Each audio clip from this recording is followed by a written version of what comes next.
Okay. So if you would please feel free to introduce yourself in the chat box with your name and where you're joining from. Please also make sure that you select your language. So you'll see we have this screenshot here on the slide. First, click on the bottom of your Zoom window, and you'll see that globe icon.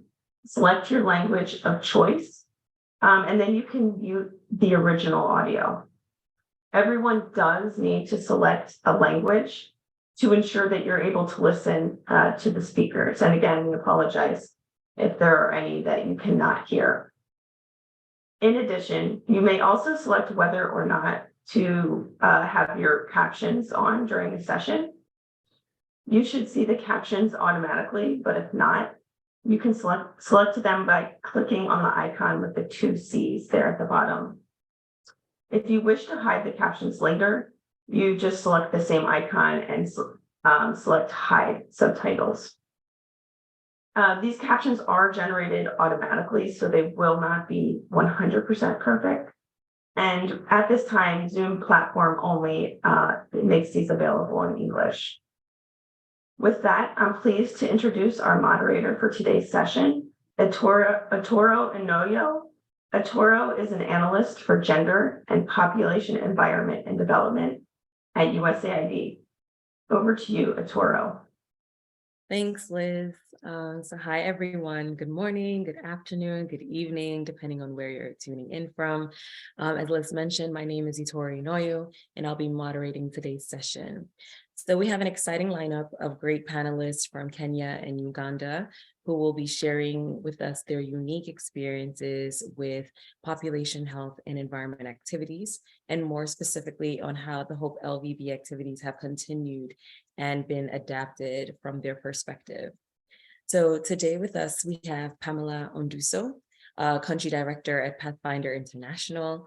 We have with us Daniel Abonio, a Program Coordinator at the Rachunyo Environmental Conservation Initiatives. We also have with us James Peter Olemo, a Principal National Program Officer at the National Population Council, and Justice Mwembembezi, an Executive Director for Rwenzori Center for Research and Advocacy. So thank you all for taking out the time to speak with us and to share your stories. And we're hoping to learn from you all and leave this webinar as PHE champions. Next slide, please. So before we get started, I'd like to share with us the agenda for today's discussion. So we'll first start with a brief background on the HoPE-LVB project. Then I'll be passing the virtual mic to our panelists who will give us brief presentations on the impacts of PHE networks and sustained PHE activities in Kenya and Uganda. And then after which we'll have an opportunity for Q&As and discussions with our panelists. So with that, we can get started with a bit of background. So as some of us know, next slide, please. As some of us know, communities in and around the Lake Victoria Basin in Kenya and Uganda experience interconnected challenges. These challenges may include the dependence of diminishing natural resources, pervasive poverty, food insecurity, poor sexual and reproductive health outcomes, and inaccessible health services. And to address these intertwined challenges and to foster healthy and engaged communities, Pathfinder International and a range of partners in Kenya and Uganda advanced a cross-sectoral integrated PHE project called Health of People and Environment, Lake Victoria Basin, and we know it's HoPE-LVB. And this was conducted between 2011 to 2019. Next slide, please. So in 2018, there was an external evaluation that detailed the results of this successful project. It ranged from improved reproductive health and environmental outcomes to PHE institutionalization. Overall, the project demonstrated an innovative proof of concept model that informed future cross-sectoral programming. Several years after the evaluation, partners and donors had an interest in gauging the sustainability of those outcomes. So with this in mind, USAID, through the Knowledge Success Project, partnered with 128 Collective, which was formerly known as Preston-Werner Ventures, to conduct a rapid stock-taking exercise. This exercise was to document continued implementation of HoPE-LVB activities in project communities, to report the status of systems, networks, and policies that were set up during HoPE-LVB, to identify challenges and opportunities for continuing these PHE activities, as well as just outlining recommendations to improve the scale up and sustainability of current and future cross-sectoral programs. So this was done by conducting, a large focus group discussion and 17 in-depth interviews in 2022 with project staff, community members, and government officials. And these findings were then used to develop what we have as a learning brief to share lessons learned on scale up of cross-sectoral programming. Next slide, please. So to get the full picture of the findings from the stock-taking exercise, we would love to encourage everyone to read the learning brief, but we'll just share with you a few of the top-level findings that contributed to PHE activities sustaining after project closure. So first, the HoPE-LVB activities focused on scale-up and institutionalizing PHE systems and processes from the very beginning, from the start.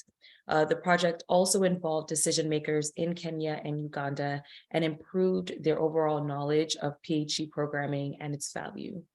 And it also worked on cultivating strong PHE champions in the communities and networks. So we put here on the slide one quote pulled from the learning brief. That's thank you very much. So here on the slide is one quote that we pulled from the learning brief that speaks to this last point about building strong connections in the communities. And I'll just give us a minute to read the quote on the screen.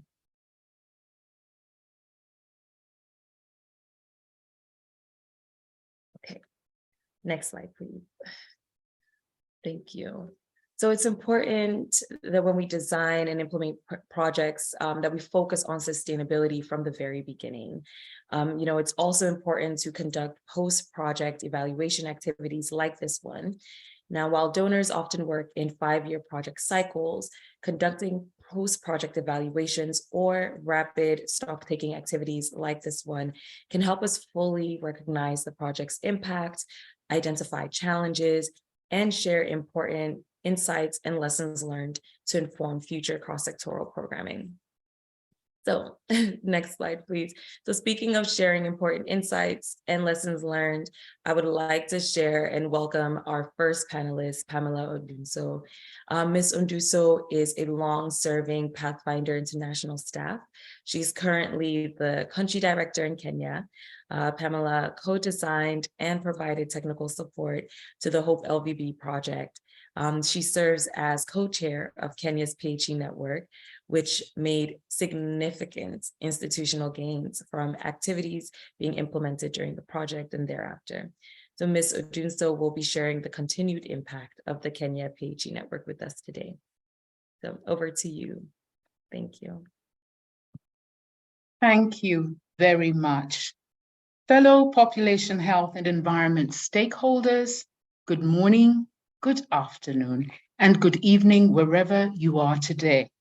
It's an honor and a privilege to share Pathfinder International's work in Kenya with the government-led Population Health and Environment Network in collaboration with civil society organizations to promote PHE, as we call it, as an integrated, multi-sectoral, sustainable development approach. Next slide, please. This is the outline for today's presentation. Next slide, please. Kenya's Population Health and Environment Network is synonymous with the National Council for Population and Development, otherwise known as NCPD, a semi-autonomous government agency. The first survey of PHE work in Kenya was undertaken in 2007 by NCPD with the Population Reference Bureau, who were funded by USAID.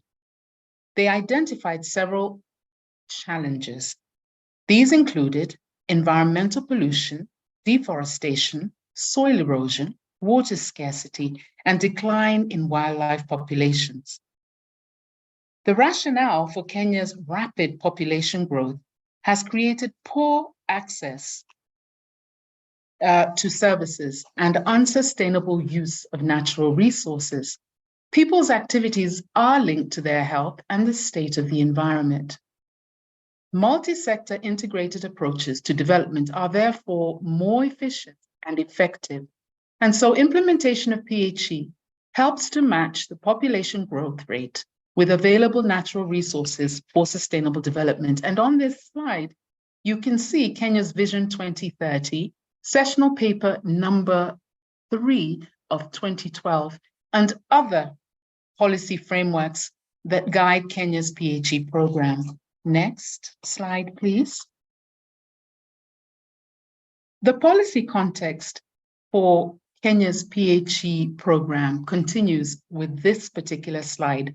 From 2016, you begin to see the inclusion of an East African community integrated population health and environment strategic plan. And this was a direct result of the implementation of the HoPE-LVB project with strong advocacy directed to the East African community with funding from USAID. This was followed by National Population PHE strategy for Kenya in 2018. The same happened in Uganda and in Tanzania, and most recently in 2022, development of Kenya PHE policy guidelines, all of which you can see on this slide. Next. The focus of Kenya's PHE program of action is, as indicated, it's to review relevant legal and policy frameworks, it's to enhance capacity of actors, to generate and share knowledge, to mainstream gender, youth, and vulnerable population groups, to increase partnerships and stakeholder engagement, to foster communication and advocacy, and to enhance resource mobilization. Next slide, please. The National Council for Population and Development, to its credit, also developed a coordination strategy for implementation of the population policy and program in Kenya. And this happened in 2018. And this document appears above. And now, if we look at the next slide, please, we have a visual presentation of how it all gets coordinated. We have the East African Community Regional Experts Working Group, and that comprises 6 states. Underneath them, you have the National PHE Policy Steering Committee in Kenya, which comprises 7 Kenya government state departments and representation from the Council of Governors. Beneath that, you have the National Population Health and Environment Technical Working Committee, which comprises 15 persons. The chair is the State Department of East African Community Affairs. The co-chair is Pathfinder International. And underneath that, you then have the National PHE Network, which comprises 65 plus members, chaired by the East African community with Pathfinder as a co-chair. And supporting us all are 11 zonal or regional PHE policy steering committees in Kenya and 11 zonal PHE technical working groups. So this is the visual representation of the coordination mechanism. Next slide. Because of the multi-sectoral approach that the Kenya government and civil society undertook, we've seen some major achievements with respect to the Kenya PHE network. The first is that all 11 National Council for Population and Development regional / county offices have been trained in population health and environment by the Population Studies Research Institute of the University of Nairobi, who themselves received technical assistance from Pathfinder International during the time that we were implementing the HoPE-LVB project, and that occurred in 2017. The second is that we're seeing increased funding for population health and environment in Kenya. Most recently, it's the USAID Building Capacity for Integrated Family Planning and Reproductive Health, Population, Environment and Development Action, or BUILD program, which was awarded in 2021 and includes Kenya.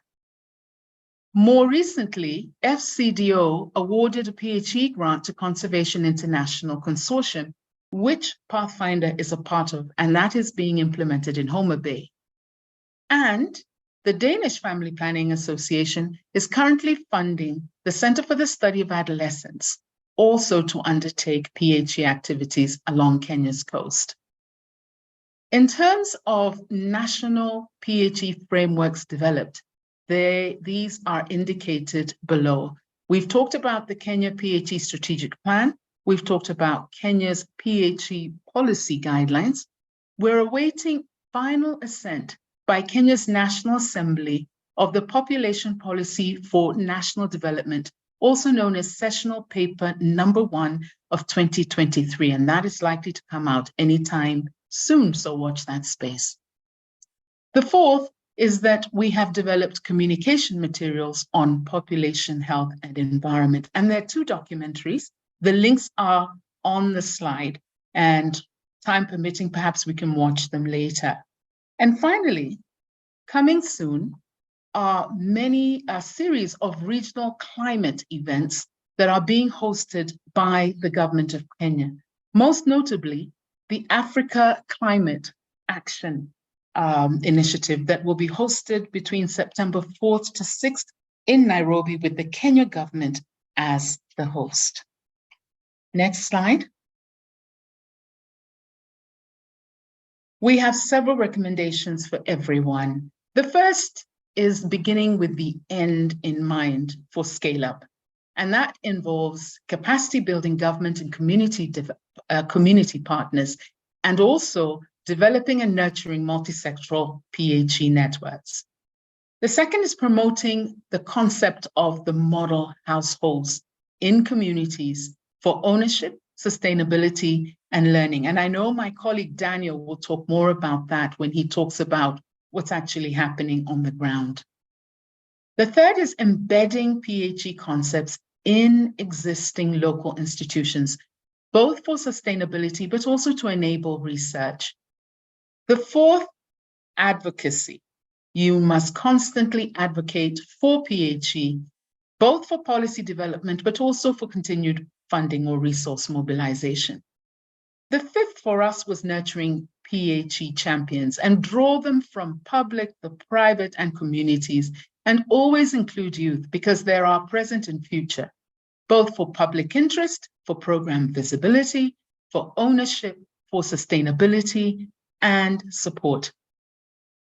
The other thing we found very useful was promoting PHE learning exchange visits by policymakers, stakeholders, program implementers, potential funders to successful program implementation sites. And I've listed some countries: Ethiopia, Tanzania, Niger, Kenya, Madagascar.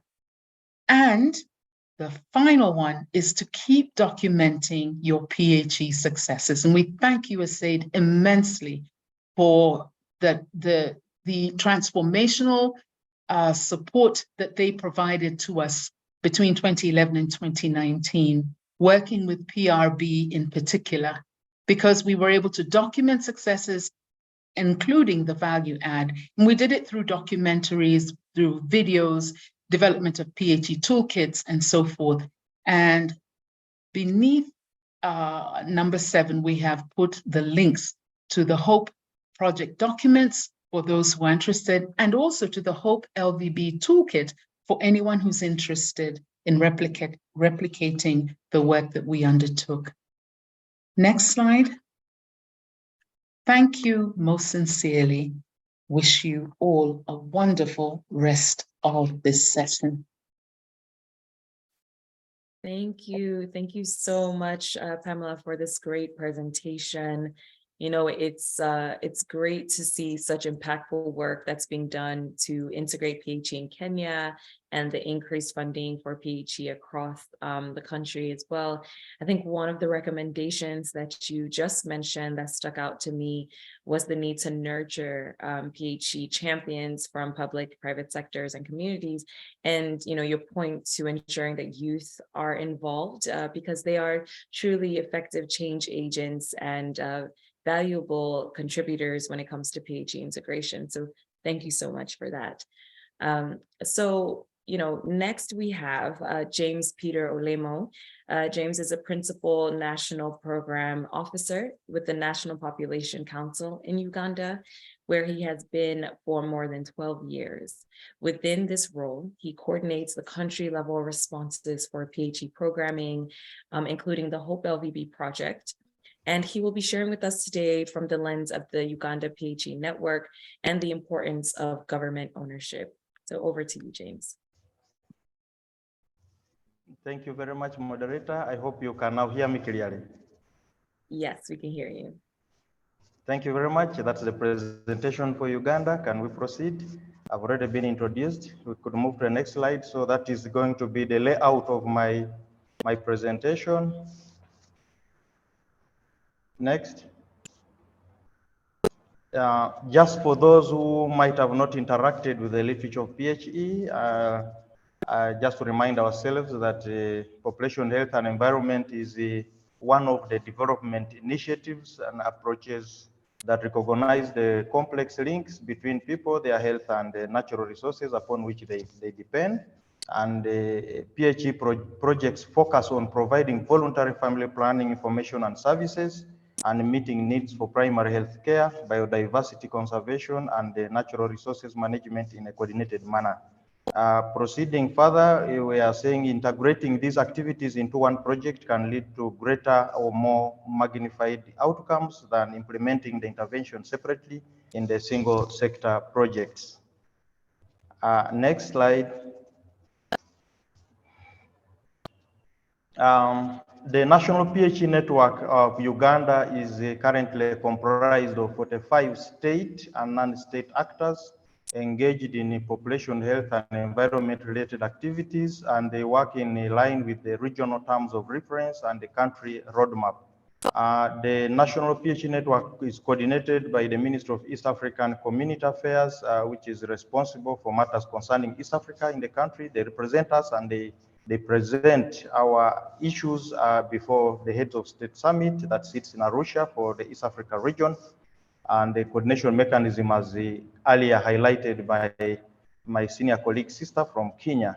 The National Population Council for Uganda under the Ministry of Finance, Planning and Economic Development is the secretariat for the National PHE network in Uganda and is responsible for coordinating all activities of the network in the country. Next slide. Some of the objectives of the PHE network in Uganda, there are about 6 of them that structure and guide the PHE progression in the country. One is establish and operationalize the national PHE network, promote generation of PHE information and knowledge management in the country, reduce environmental degradation and increase access to and utilization of quality population and health services broadly, increase the participation of women, men, and youth in sustainable livelihood improvement initiatives, mainstream PHE into policies, plans, and institutional frameworks. And then finally, in terms of objectives, integrate P and H into environment work. Next slide, please.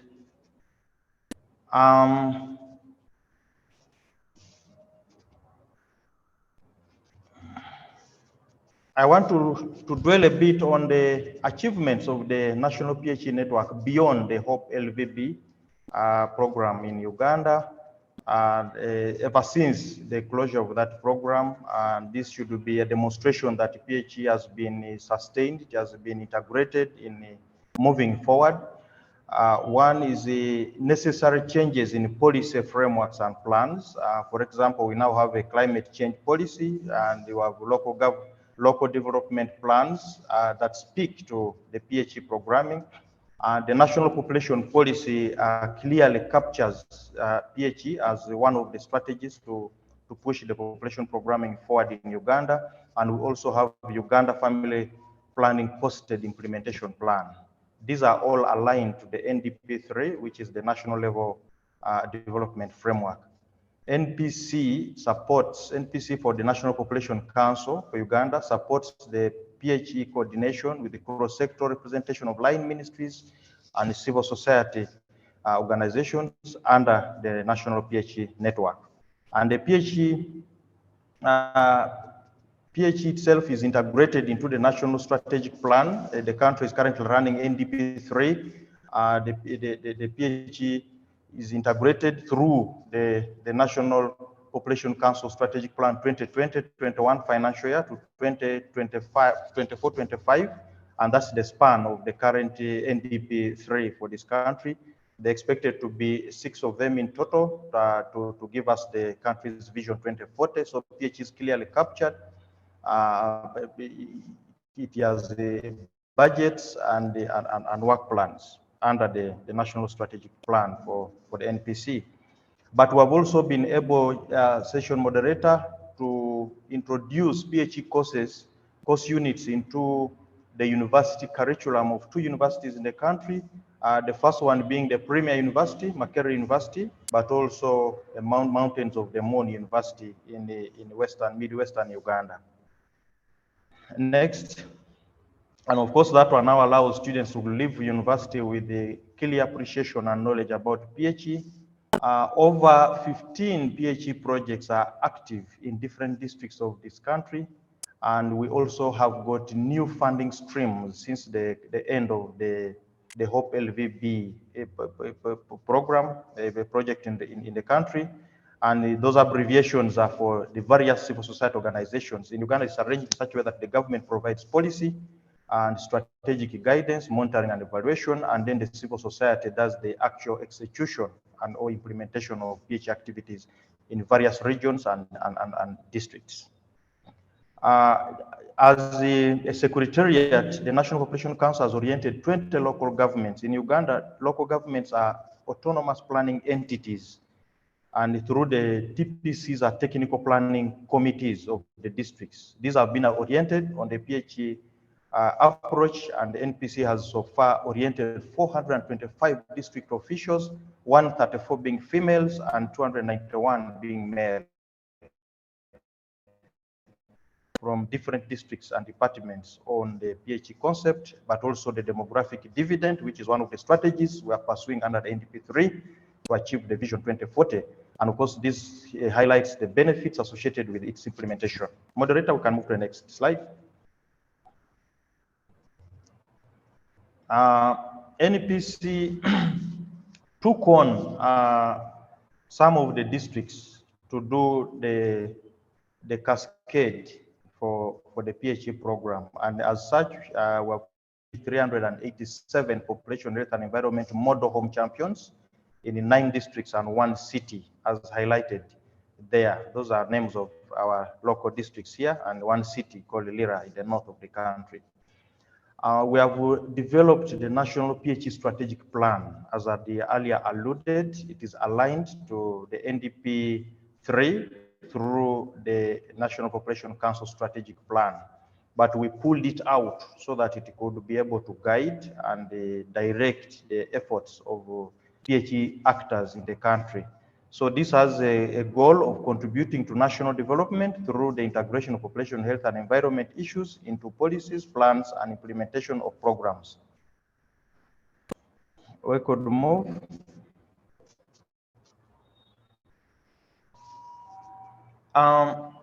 As a network, the Uganda PHE network participated strongly in informing PHE institutionalization processes for the East African community policies and plans. And as such, as you may see on the screen, we have the East African Community PHE Strategic Plan, which then ran its span 2015-2020, and the Lake Victoria Basin Commission PHE Operational Plan. We have the Lake Victoria Basin Commission PHE M&E Framework, Lake Victoria Basin PhD minimum package of services, and they have the PhD training guidelines, the regional PhD prototype curriculum. We also have the regional PhD. We held the regional PhD conference in Uganda as a platform for experience sharing, and we have knowledge management products developed to promote advocacy and adoption of PhD in the country. Let's proceed. The next slide. I want to mention some challenges that persist that we encounter as a network. It's not all a bed of roses. Moderator, climate change is fast crystallizing not only in Uganda but around the globe, but also environmental challenges. We're suffering pollution of water resources and degradation of environmental resources, wetlands, tropical forests, farm and pastoral lands, among others. Two, we are facing water and sanitation challenges where we're having poor water quality and use and environmental sanitation and hygiene, causing unnecessary morbidity and mortality in the communities. We have also a challenge of population dynamics themselves, especially in this case, high population growth rate for Uganda. The population growth rate standing at 3%, and of course also have a quite high population density. We are facing a challenge with health and the sexual reproductive health challenges, where we are facing unmet need for family planning standing at 28%. We are facing low contraceptive prevalence rate of modern methods, especially at 35. Maternal mortality ratio unacceptable at 336 per 1,000 live births. Infant mortality rate still coming down, but at 43 per 1,000 live births is still unacceptable. We, of course, have the high total fertility rate at 5.4% per woman in the country, and this translates to about 1 million people added to the population of the country annually. Next slide. We have some recommendations for better operations of the PhD networks for the other sister countries. One is coordination mechanisms, and here I'm emphasizing government-led coordination. This easily allows development of policy and synchronization, but also developing especially like cabinet papers for the top management and leadership of the country to get informed, but also buy in this approach. This has worked for us in the country. But then two, I'm saying consultations, exchange and sharing of information between ministries, departments and agencies for the MDAs, but also with civil society to avoid unnecessary competition and the duplication of efforts. Joint resource mobilization, you know, when you are small, it is a bit difficult to pitch your case. But when you come in as a consortium, as a group, as a network, you can easily pass on your voice, but also it serves the purpose of believability, but also bringing synergy for you to be able to put together technical and intellectual resources so that you can be able to vouch for better resource mobilization variously. Moderator, I want us to proceed to the next slides, and where I'm ending with some pictures demonstrating efforts in the field.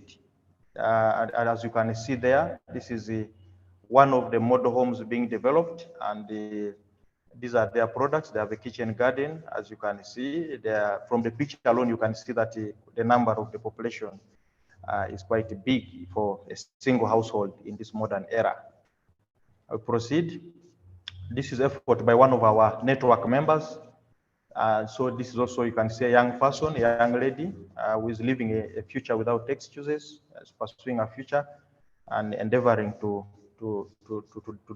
produce something that she can, one, partake of, but also be able to sell and generate resources to support her in other fields.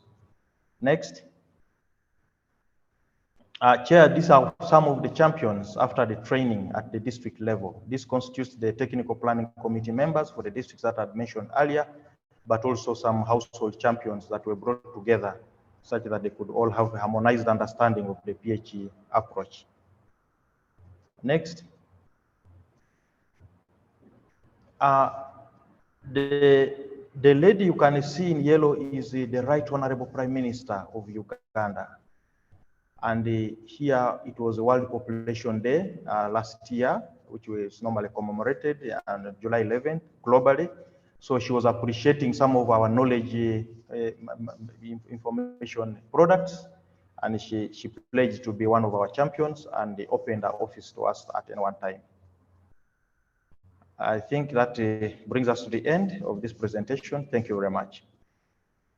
Thank you. Thank you very, very much, James, for this presentation and just for sharing with us all that has been achieved by the PHE network in Uganda, especially around the integration of national policies and frameworks and plans. And then, I think it was amazing to share about the integration of the PHE course in the two universities. And of course, my personal favorite, also just seeing the pictures that you shared with us, putting faces to the people who are behind the scenes and in front of the scenes when it comes to the PHE network in Uganda. So thank you very, very much for sharing that. And, lastly, it is inspiring to hear that over 400 PHE champions have been trained thus far and counting. So thank you for your presentation. And next, I would love to welcome Daniel Abonyo. Daniel is a program coordinator with Rachonyo Environmental Conservation Initiatives, a community group that was engaged during the HoPE-LVB project in Homa Bay, Kenya. One of his key focus areas under the project was championing male involvement in the health system in partnerships with women. And so today he'll be sharing with us how the efforts under HoPE-LVB have continued in Homa Bay, Kenya. Over to you, Daniel. And we are experiencing a little bit of echo from you, but over to you. Okay, thank you. Hi, everyone. This is Daniel from Kenya. I'm representing a community-based organization called Rachonyo Environmental Conservation Initiative. Next slide, please. A little background about Rachonyo Environmental Conservation Initiative. This is a community-based organization that is working in Homa Bay County, Rachonyo North Sub-County, which was founded in 2012 in Kenya. The organization at its inception was based on a principle that all of the local citizens play a very integral role in issues to do with population health and environment as sustainably, both individual level and as well as the community, thus increasing the severity of the global warming effects. And also the need to protect population health and environment, which becomes the founding principles of the organization. We also aim at providing integrated, sustainable approaches that are geared towards community transformation by enhancing population health, environment issues amidst the population within the county of Homa Bay. To achieve all this, our goal is to work in conjunction with the local community to integrate all the three approaches, that is population, health, and environment, as protection schemes, as well as to enhance the economic livelihood of the local residents sustainably. Next slide, please. Why did we engage in HoPE-LVB within our community? We realized that poverty-related environmental pressures, such as the unsustainable fishing and agricultural practices, as well as forest clearing and rapid population growth, were threatening the Lake Victoria Basin environment and communities that are dependent on it. Therefore, HoPE-LVB project was launched within our community to enhance environmental conservation in the Lake Victoria Basin, and also to increase the reproductive health of men and women within the community through the uptake of family planning services, and also to improve maternal and child health in the project community of Kibiri, where our organization works. Next, please.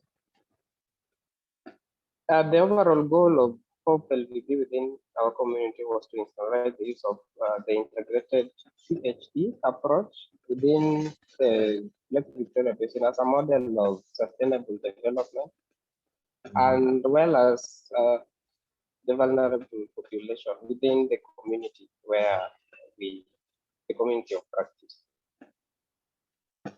Next, please. So during the project implementation, that is when Pathfinder and the community-based organization was implementing the program. Through the program by Pathfinder, 231 model households were initiated. And model households here refers to, these are the learning sites. These are households that are practicing the best practices on population, health, and the environment.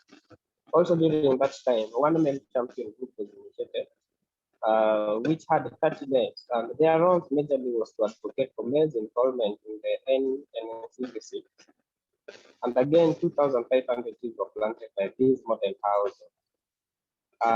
We also had the 497 stores that were being adopted by this model household.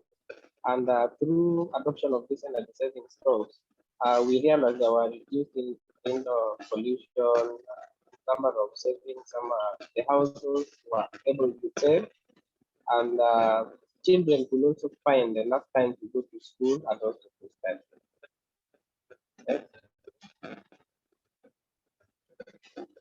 So beyond the project timeline, as a community-based organization, after Pathfinder period expired within the community of practice where the community-based organization was practicing, we realized improved participation both in men on issues to do with health and women in natural resource management aspects. Also, we've also after the project timeline, we were able to reach most hard to reach populations. Then also they are more responsive to priority needs. What has also worked is cost effective for organization and efficient communities. Like within our area, issues are solved within community structures that are existing. And also family planning and national management intervention better received and packaged with the priority.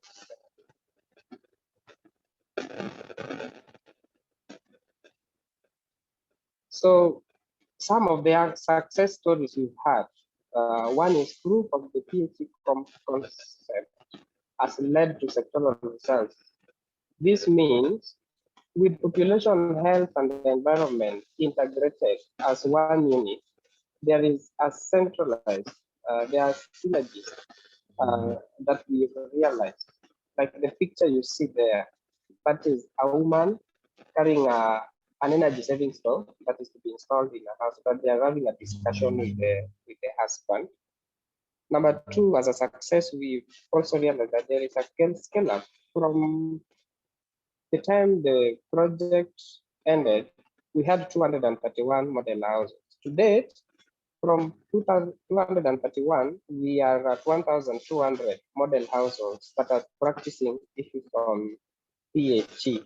If you visit these houses, you'll realize that all the interventions that are related to population health and environment are practiced in these houses.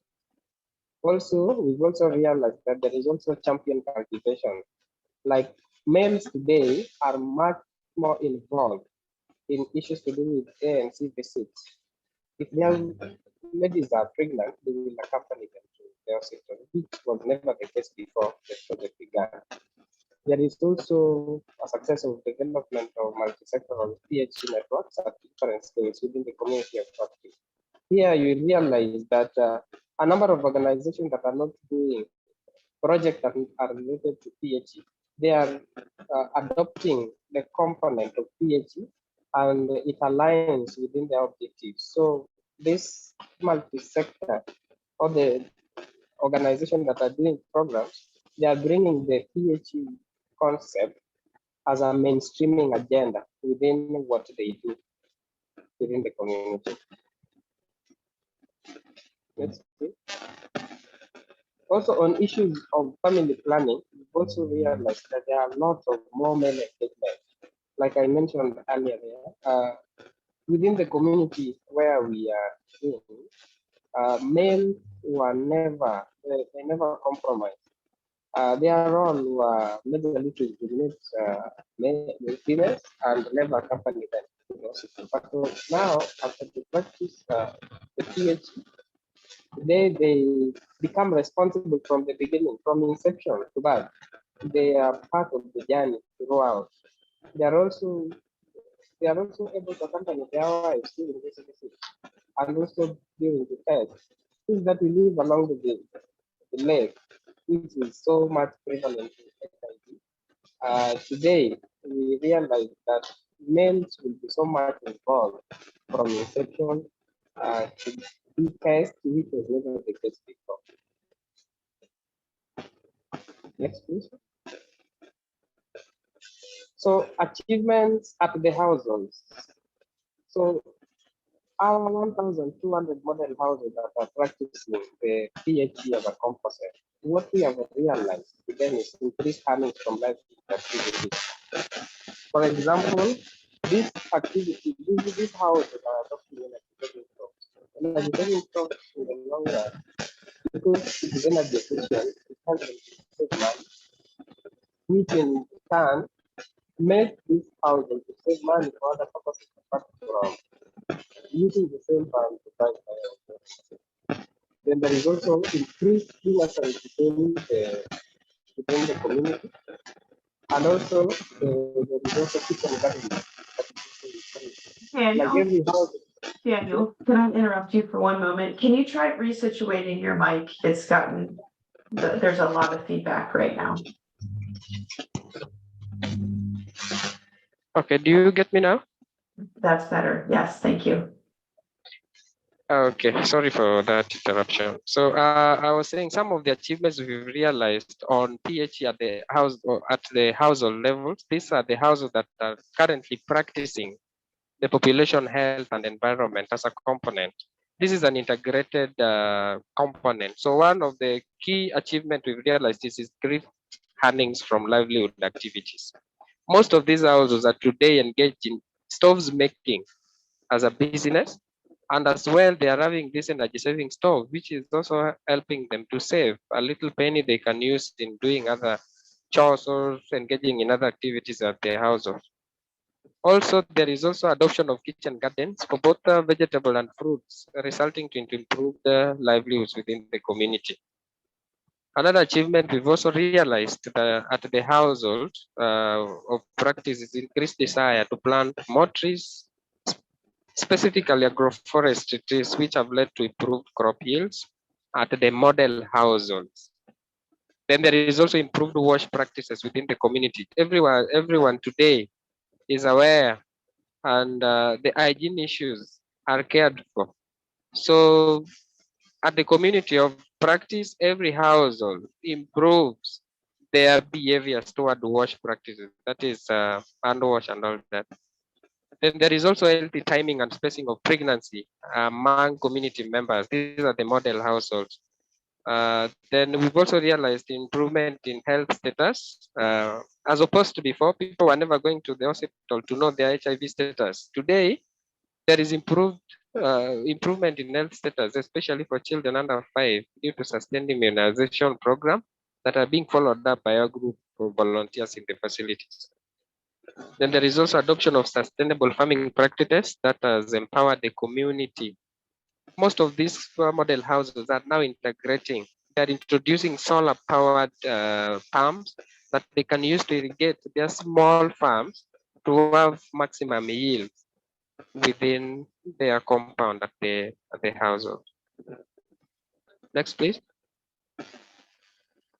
So for sustainability of this program, one, we have realized that HoPE-LVB approach, it leads to 1 + 1 = 3. This means population health and environment. If it is an integrated approach, then the results are better realized when it is integrated. Number two, we've also realized that trained community members are successful vehicles to scale up and plan to continue beyond the life of the project. Were we not empowered to pick this as our own community-based organization beyond the project timeline, we could have not realized 1,200 hours of practicing the same. So we've realized that if community members are empowered, they are given the right gear to adopt the PHE synergies, then there is a life beyond the project. Then we've also realized that model households are effective demonstration sites. These model households, people can and learn from them. I will go to household X, see what they do. When I get back home, I want to practice like I saw in household X. So they have become effective demonstration sites. Then we've also built our relationship with the local government. The officials indicated that PHE empowers to work more efficiently and effectively. So these are the plans and synergies we've realized within the community where we practice PHE. Next, please. So in the PHE and the Sustainable Development Goals, we've realized there is no poverty. If you're practicing PHE because of the integration, we are realizing that PHE is addressing a number of SDGs. That is SDG number 1, which is no poverty. Number 2, which is zero hunger. Number 3, good health and well-being. Number 5, which is gender equality, because every household, everybody is equal. Clean and safe water, because through our integrated programs of WASH, everybody needs clean and safe water. SDG number 7, which talks on affordable and clean energy. Every household today is adopting a clean and safe environment. So this means when households adopt clean energy, there are also impacts seen through adoption. Households are clean, they are able to save, reduce respiratory tract infections. Then again, there is also reduced inequality. That is SDG number 10. Then sustainable cities and communities through empowered community through a PHE. Then you'll realize that communities, through community programs, through their local own, they are able to sustain what they do. Then there is also issue of climate action as addressed by SDG number 13. Because of integrated programs on population health and environment, it addresses so well issues to do with climate action, life below underwater. That is why most of the houses are practicing sustainable fishing, so that they don't fish or they don't net out the small fish, but they reap what should be used. Then there is also life on land, which is SDG number 15. So these are some of the SDGs that we've realized through integrating PHE within a setup or mainstreaming PHE, it will address the above SDGs. Next, please. So these are some of the expression of the PHE benefits within the community. That is a man with this guy within his compound. If you can see from behind, there is a banana plant. Then he also has a small dam, and this dam you can see ducks around, and it's well maintained. If you can see that, then he's feeding, he's rearing fish within here. So this is an expression of benefits. If you have model households practicing this, you'll realize that every household will be food secure, and all the SDGs that PHE is addressing will be achieved through all this intervention. Next, please.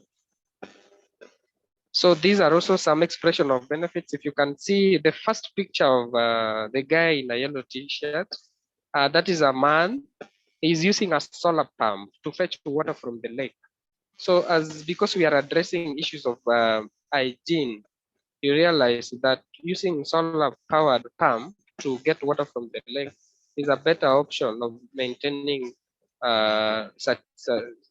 sanitation at the lakes. And then the second picture, that is a group of households being taken through how an egg incubator, like these households, these practicing model households, they are also thinking of how their households can generate income to them. So that is a household being inducted on now solar powered egg incubator. can be used as a business to generate income at the households. Then the last picture, you see a number of village leaders are being taken through solar for productive use. These are devices that if a household buy, they can also use them to generate income to sustain them at the household level. Next, please.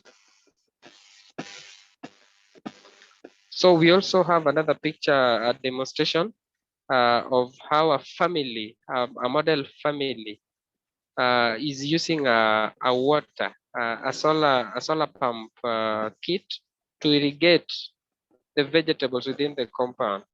And also the other one in yellow, we call them the cluster leaders. We work with volunteers. These volunteers are in charge of a cluster. So a cluster is more of a population that is manned by averagely 100 to 150. So one cluster leader is in charge of 100 households. So they were being taken through solar for productive use as a way to introduce a component to this household that they can use to benefit the household as well. Next, please. So we also have, this is a local market. This is a market where the household will take their produce.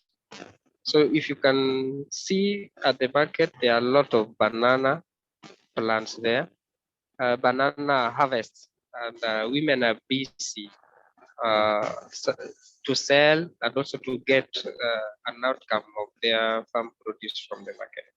So these are just but an expression of some of the PHE benefits we've interacted with within the community of practice.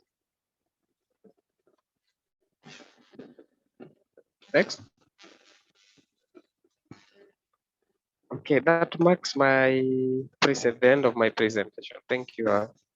Thank you. Thank you so much, Daniel, for your presentation and for sharing with us the sustained activities since the HoPE-LVB project. For also sharing with us about the model households and of course the pictures too. I think it's always great to see, you know, in real time, like what's going on ground. I particularly wanted to highlight your point of using this cross-sectoral approach to improve in health and environmental outcomes. And I was particularly interested in the activities that you highlighted about how men and boys were engaged and educated on family planning, which, you know, promoted dialogue between spouses about family planning and even having, you know, partners attend ANC visits, which is really, really important work. So thank you so much for sharing. And we will be moving on to our next and final panelist, Justice Mwembembezi. Justice is the founder and executive director of a Ugandan NGO called Rwenzori Center for Research and Advocacy, which was one of the country's partners of HoPE-LVB. So through his organization's work, they have continued and expanded HoPE-LVB activities, which includes the model household approach. He will be sharing more about that with us today. And I will pass it on to Justice to share with us some of this work.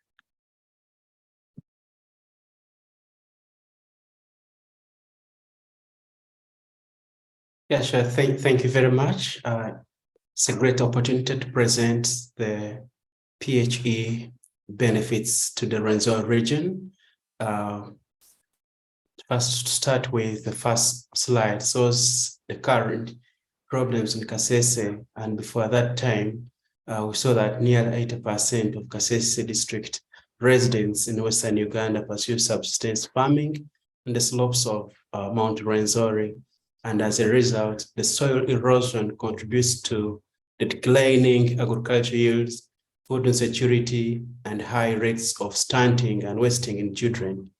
As a result of that, we're also seeing pregnancy rates remaining high at 23% as generated from the DHIS2 2020 among the 10 to 19 adolescents. Next slide, please. So from the first slide, saw the problems in Kasese, and the HoPE-LVB project helped us to address these challenges. And as a result, since inception of the HoPE project and the closure, RCRA has continued to integrate family planning, climate resilience, as well as livelihood interventions, continue the work that was developed by the HoPE-LVB project. And from that point to date, our work is being geared at, next slide, please. So we're looking at improving access to and promoting behavior change in relation to family planning, reproductive health through mobile day outreach day clinics, the baka nurse, home visits that are facilitated by community health workers and peer educators, which is complemented by the referrals to the public health centers. Next, please. So we do this through integration now with other sectors. So we're integrating with the backyard organic vegetable gardens, which helps women who are participating to generate agricultural income through selling surplus of their vegetables. We're also integrating with hand washing tip-tap, which we support these households. We're also helping our model households with safe drinking water spaces. So we ask households to establish a space in the household where they can put a jerry can with water so that they have safe drinking water. We add maternal and child health interventions where we support this household to see that there is health care basic behavior for their newborn. So we add HIV, specifically we look at prevention, testing, as well as treatment, complemented with malaria interventions from the indoor spraying, prevention, testing, as well as linkage to treatment. Next slide, please.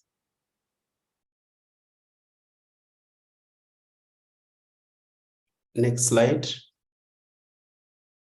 So we continue to integrate with sustainable agriculture for improved food security, as well as nutrition and livelihood to support the protected areas, as well as the watershed management and conservation. So people concentrate in the farming other than going to poaching, so that the protected areas really remain free from pressure of the human concentration. Next slide, please. We also continue to raise awareness for environment conservation through tree planting, climate education workshops, construction of energy cooking stoves for healthy and resilient families. Next slide, please. So as a result of the HoPE-LVB project, maternal and child health interventions, it gave birth to Community Health Center 3 that serves now as a social enterprise of RCRA, that is now collaborating with the Ministry of Health in Kasese to extend out to the clinics, as well as supporting women to continue accessing family planning services at household level, as well as the facility. Next slide, please.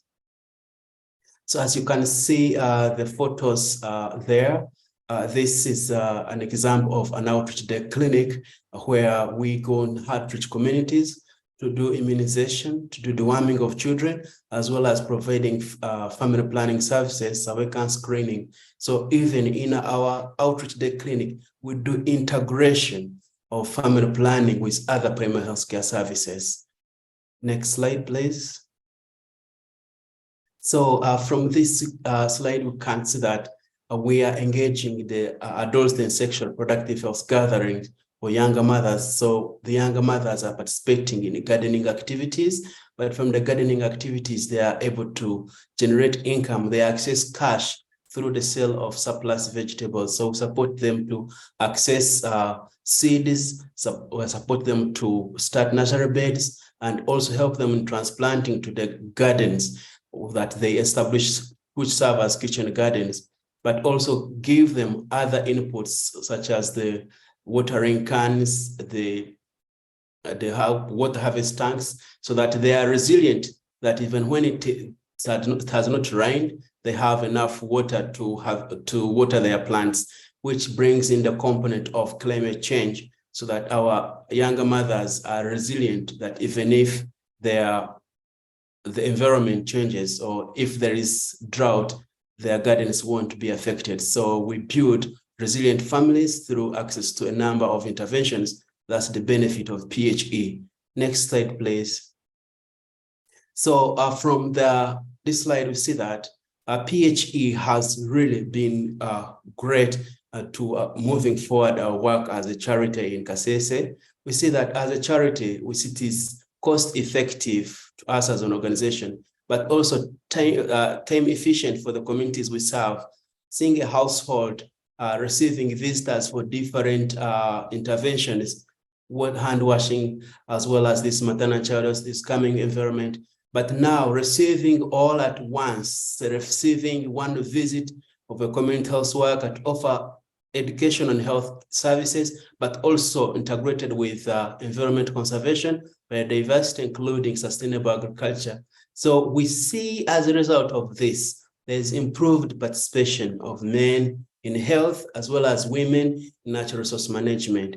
But also we find that family planning and conservation are better received when packaged with other priority needs. And to this end, we are reaching the most hard-to-reach communities with many interventions, and also we are seeing more responsive to priority needs of the households. So the households themselves are saying this is a very valid model that they can receive all the interventions at once as perceived to single sector support. So this, the households say it will really help them escape poverty. Next slide, please. So we see from the interaction with the communities and our activities, the door-to-door visits had impacted and reduced the new adolescent pregnancies alone in 2021 by 20%. In addition to this, we see local adolescent clinic opened, which is also the benefit of the PHE participation. So the integrated family planning clinics have helped us to reach over 10,000 first-time users, which constitute 57% of the clients that we're reaching. This is through the benefit of going to the household to offer conservation education together with family planning education. So those who are interested in conservation, they learn about family planning, and thus the need to use family planning for, as well as bus spacing and knowing the different interventions that are available for women to well space their children. So this increased first-time users, but also provided for the couple years of protection, almost to over 23,000. We have seen that has also helped us to reach over 1,700 people with disabilities, of which close to 400 wanted family planning method. And to the end, we have seen that even tree planting has also been increased by 1,000 because our interventions in our outreach day clinic, we add trees. So those attending the clinic can choose to go with a tree. We also integrate the church services with the trees. So those who come to pray at the church can take the tree. So we've got different distribution channels for our trees. And these trees are basically fruit trees, wood trees, the shade trees, as well as trees for the farms. So when we tell to increase fruit consumption, so as a result, we support them with trees so that they can plant trees to feed their families with fruits, which is also a sustainable benefit in terms of nutrition. So we also see over 1,000 households reached with health conservation education, including family planning, and now women managed organic gardens, which is a benefit. To the end, we see that women are using organic vegetable garden as a platform for knowledge sharing, to learn about their health, to learn about the community benefits in terms of how men are immunized and other issues affecting them, which later they ask for help from each other. So the kitchen garden also help women to learn from each other as well as helping each other. Next slide, please. Also, now from there, we see that the deployment of multi-sectoral interventions was impactful during the COVID-19 outbreak. These high-impact approaches promote the overall quality of life, including women's economic empowerment, inclusion of youth and vulnerable groups in health services, were enhanced by linkages to environment conservation, such as organic gardening, energy-saving stoves, tree planting, as well as village-based civilians and conservation knowledge sharing platforms. So also see that the integrated approach is a very cost-effective model to bring together the different departments at the district, the agriculture, health, natural resources, including education, to plan together and engaging local leaders as well as teachers in school for better to achieve sustainable goals at household level. So we see that PHE brings all together. At the district level, we have been able to bring departments together. And today, departments, heads say now they can plan together, they can meet together. And so now it's no longer more of a single sector meeting, but now departmental comprehensive, which help them to know which issue is happening in another department and how the other department can help to integrate in their budget. So there is a synergizing in terms of planning. Next slide, please. Yes, now in terms of the recommendations from the Renzo Center for Research and Advocacy participation in PHE platform, we see that the integration of departmental worker plans can lead to greater or more magnified outcomes than implementing the intervention separately in single sector projects. Increasing equity is an important component of the integration of population health and environment approach for all populations of men, women, especially rural poor.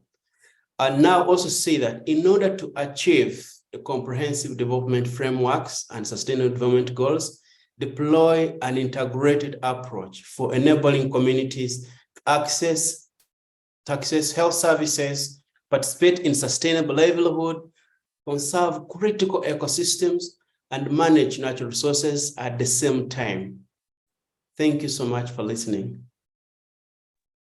Thank you. Thank you so much, Justice, for that lovely presentation and for walking us through RCRA's responses, which includes, family planning, climate resilience, livelihood interventions, especially the examples you shared around the adolescent sexual reproductive health gatherings for young mother gardeners. I particularly love that. And the integrated FP mobile clinics. And even just sharing the results that came out of those activities. Thank you very much for your presentation and for reminding us that truly, in order for us to achieve the sustainable development goals, that we are going to need an integrated approach from access to healthcare services to the management of natural resources. So thank you for that timely reminder. And so with that, I would like to thank and use this moment to thank all our panelists for sharing their experiences, the lessons learned, and the recommendations when it comes to PHE programming and integration. I believe that we've either learned something new or we've refreshed our memories about PHE activities.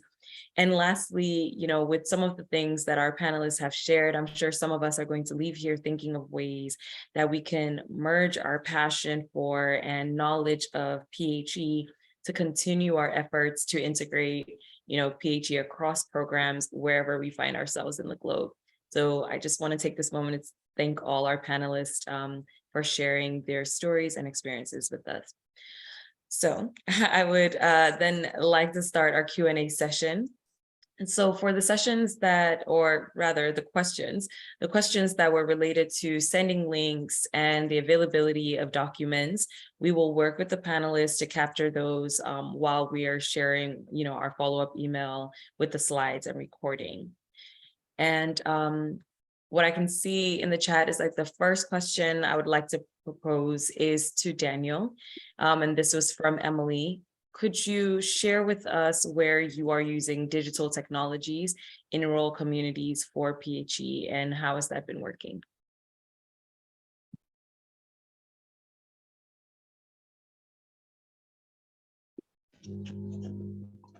Okay, thank you. On digital literacy, did she ask how we employ the digital literacy or something? Yes, I can repeat the question again. So could you share where you are using digital technologies in rural communities for PHE, and how is that working? Okay, thank you. In my community, the project was being implemented in a remote area where we don't have lots of access to connectivity in terms of internet and all that. But because the world is evolving and technology has become a concern around the globe in terms of project design and all that, technology helps us a lot, because if you look at the youthful age, they are so much into technology than anything else. So what we were using as a technology was, we started social platforms. Like we have a platform that is friendly to the youths and even the males, that we could talk. We engage the public. We start up discussions online. Then later we find a solution to what is affecting us. For example, we'll start a discussion like something is affecting our ward, and maybe before meeting the entire ward or the locality physically, we will employ a social media engagement platform where we start a discussion. It can we either start it through WhatsApp, or we start it because we have a Facebook page. We open a discussion, we get views from the community, and they share their feedback. So once we get information from the public through our social domain, then it becomes very easy for us to see adoption options in terms of PHE interventions within the local community.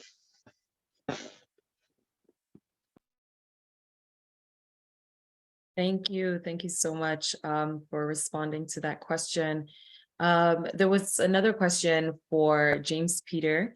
Do you work with urban and environmental planners to address some of the issues that you had mentioned during your presentation? If so, are there any specific challenges that you experienced in integrating health in urban planning? Yes, I hope you hear me. Oh, Do you hear? Okay, yes. thank you. We work with the urban planners in the wider context of the National Population Program, to which a PH is a component.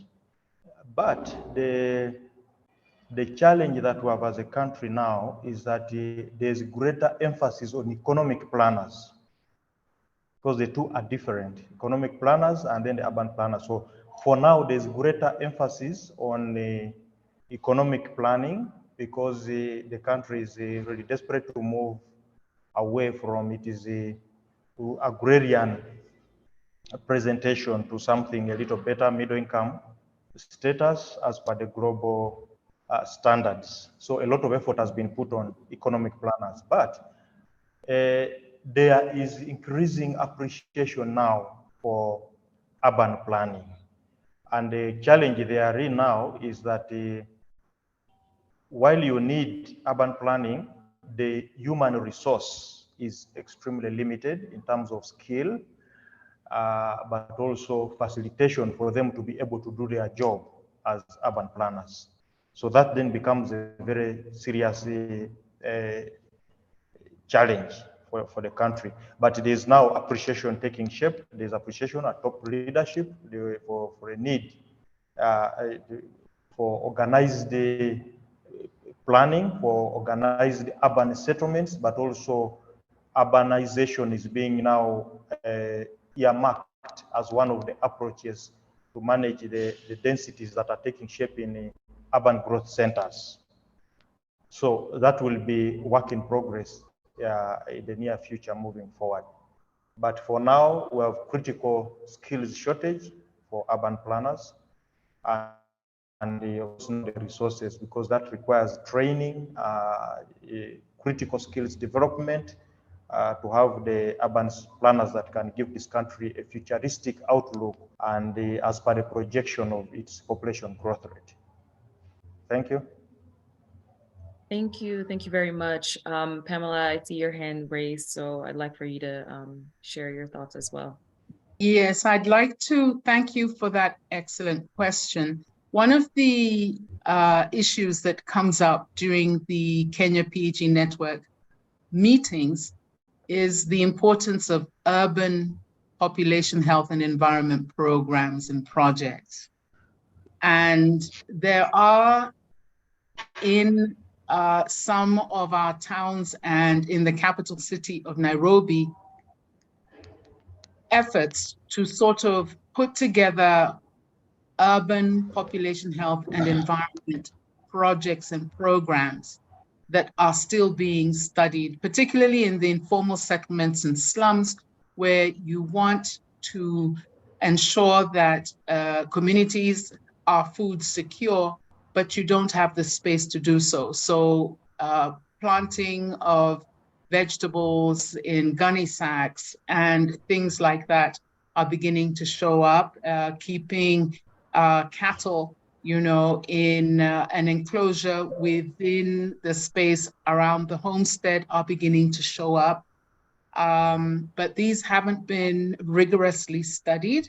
But I just wanted to add to what my colleague from Uganda was saying. Because of the pressure of in-migration, people relocating from urban areas into the cities and capitals, we're beginning to see that, and it's sort of pushing us in that direction of urban population health and environment, which is also making us talk to the development sector, and particularly to our treasuries, host country treasuries in government, because we now need to start looking at sustainable development differently if we're going to actually achieve our demographic dividend. Thank you.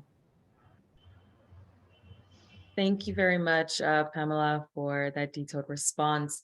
I know that we are at time, and I wish we could answer all the questions. So if the panelists could, you know, respond in the chat to some of the questions coming in, that would be great.